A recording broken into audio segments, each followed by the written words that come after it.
ក្នុងជីវិតរស់នៅប្រចាំថ្ងៃមានសកម្មភាពជាច្រើនធ្វើឲ្យរាងកាយរបស់យើងបាត់បង់ជាតិទឹកមិនថាការលេងកីឡាការធ្វើលំហាត់ប្រាណឬនៅក្រោមកម្ដៅថ្ងៃខ្លាំងគ្រប់សកម្មភាព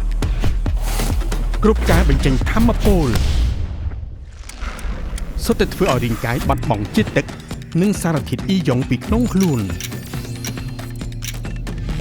ដូច្នេះហើយការផ្ដល់មកវិញនៅសារធាតុរ៉ែដែលបាត់បង់ជារឿងសំខាន់បំផុតភេសជ្ជៈបំពេញជាតិទឹកកម្ពុជាជាមួយអ៊ីយ៉ុងនិងសារធាតុរ៉ែសំខាន់ជាច្រើនប្រភេទផ្ដល់ឲ្យរាងកាយឡើងវិញនូវសារធាតុទឹកនិងសារធាតុរ៉ែដែលបាត់បង់